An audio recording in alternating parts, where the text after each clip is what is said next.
युधिष्ठिर जी महाराज का यज्ञ हो रहा था। उसमें दुर्योधन को विशेष रूप से निमंत्रण देकर के बुलाया गया और दुर्योधन जी युधिष्ठिर महाराज के भवन में आते हैं।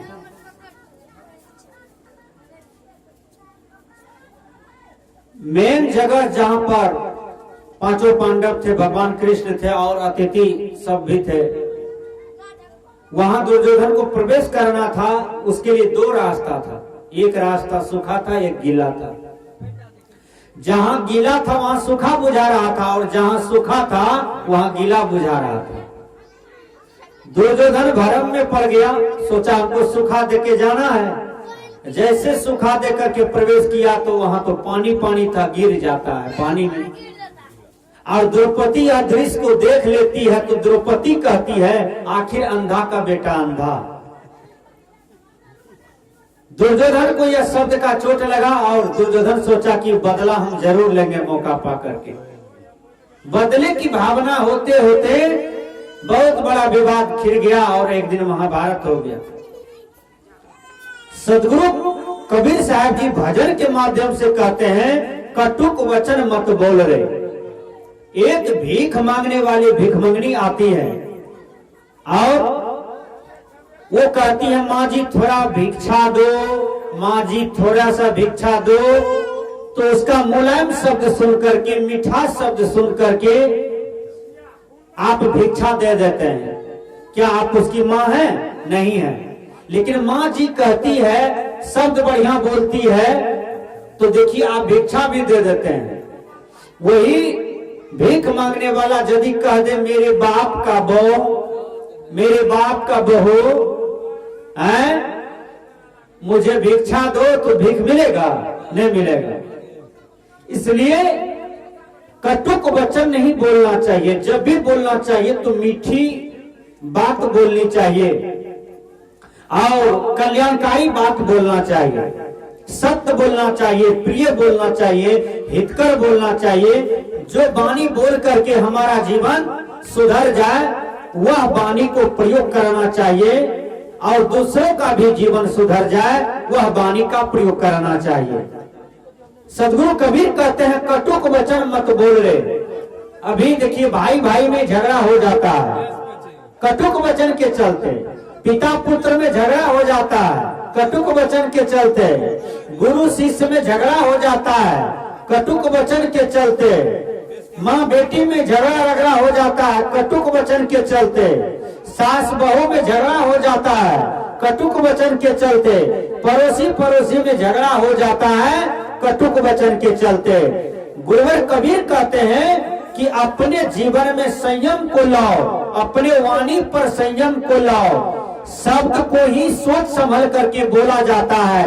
एक जगह बीजक में गुरुवर कबीर कहते हैं शब्दे मारा गिर पड़ा, शब्दे छोड़ा राज, जिन जिन शब्द विवेक किया तिनका सिर गोकार। विवेक पूर्ण शब्द को जब हम व्यक्त करते हैं तो वह कल्याणकारी हो जाता है और काज भी सुधर जाता है, काज भी बन जाता है। यदि हम अच्छा शब्द बोलते हैं तो उसका परिणाम उधर से अच्छा आता है। यदि हम गड़बड़ शब्द बोलेंगे तो परिणाम गड़बड़ आएगा। आप आईना के पास चले जाइए, आईना में आप लाठी बताइए तो उधर से भी आपको लाठी दिखाएगा। आईना में आप हंसिए तो उधर से हंसेगा, आईना में आप रोइए तो उधर से रोएगा, आईना में मारिए तो आपको भी उधर से मारेगा। तो दुनिया में आप जैसा शब्द का प्रयोग करेंगे फल उसी तरह का सामने में आ जाता है। देखिए अंगुलीमाल और भगवान बुद्ध में भेंट होता है तो अंगुलीमाल कहते हैं अरे ठहरो, तो बुद्ध ने कहा मैं तो ठहर गया, तू कब ठहरेगा? फिर अंगुलीमाल कहते हैं अरे ठहरो, फिर बुद्ध कहते हैं मैं तो ठहर गया, तू कब ठहरेगा? फिर अंगुलीमाल कहते हैं ठहरो, फिर बुद्ध कहते हैं मैं तो ठहर गया, तू कब ठहरेगा? विचार कीजिएगा भाइयों, यही शब्द का चोट लग गया अंगुलीमाल को। सोचा आज तक मेरे सामने में कोई बोला नहीं है, ये बोलने वाला इतना हिम्मत वाला कौन आदमी है? जब अंगुलीमाल सामने आता है तो देखा एकदम परम सुखस्थ परम शांतिवान पुरुष सामने खड़े हैं और अंगुलीमाल कहते हैं आप कौन हैं? कहा मैं बुद्ध हूं, मैं महात्मा हूं।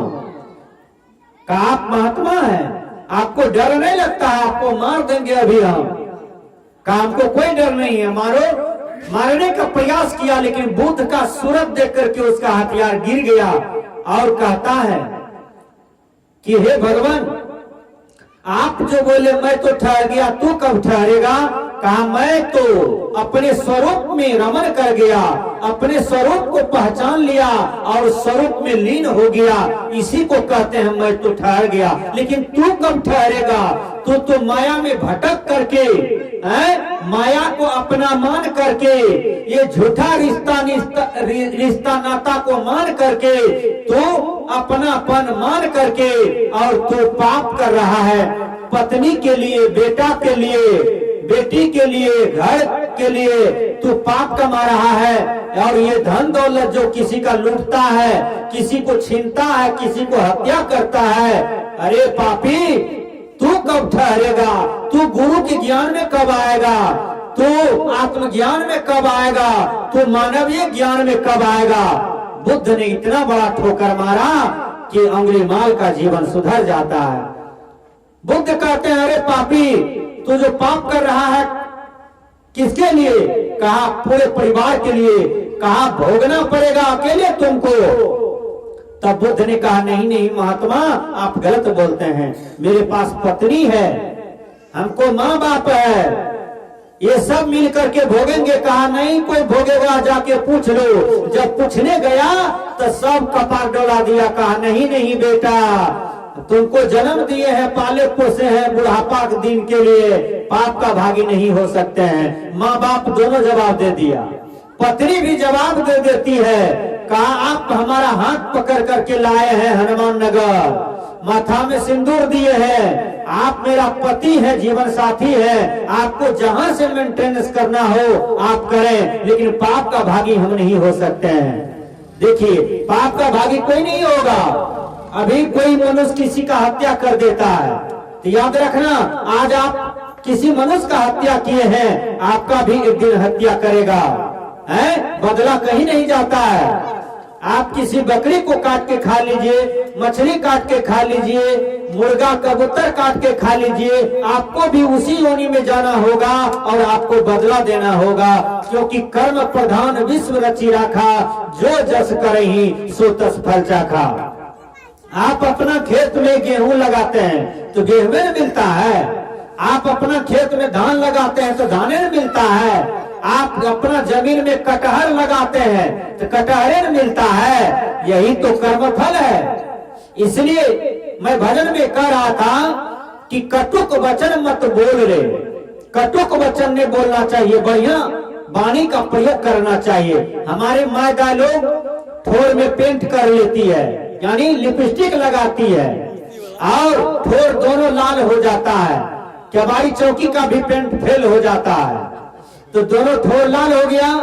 आई लड़का ठोर से भैंसुर को गाली पड़ती है, पति को गाली पड़ती है, पड़ोसन को गाली पड़ती है, सास ससुर को गाली पड़ती है। ठोर लगाए हैं, ठोर देखने में सुंदर है, लेकिन बढ़िया ठोर से क्या क्या बात बोल रहे हैं वो गड़बड़ है। इसलिए सज्जनों, ठोर में लिपस्टिक न लगावे कोई दिक्कत नहीं है, लेकिन मुंह से बढ़िया बात बोले तो आपका पूरा दुनिया मित्रवत हो जाएगा। और इसी मुंह से गड़बड़ शब्द निकालेंगे तो पूरा दुनिया दुश्मन ही दुश्मन नजर आएगा। एक जगह कौवा और कोयल दोनों रह रहा था। कौवा एक दिन जतरा बना करके गट्ठर मट्ठर सब सामान बांध करके कहा हम हरियाणा जा रहे हैं। तो कोयल कहती है कौवा तुम क्यों हरियाणा जा रहे हो? कहा बिहार में लोग हमको ईटा से, ढेपा से, लाठी डंडा से मारते हैं, इसलिए हम हरियाणा जा रहे हैं।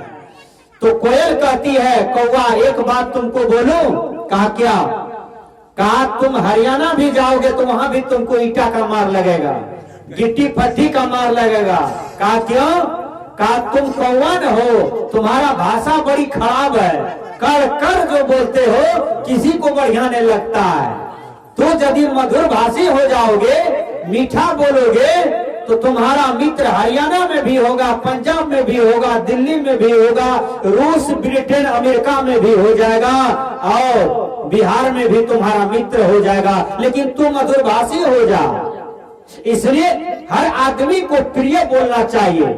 यहाँ नीतिकार कहते हैं सत्यम ब्रियात प्रियम ब्रियात, न सत्यम अप्रियम ब्रियात।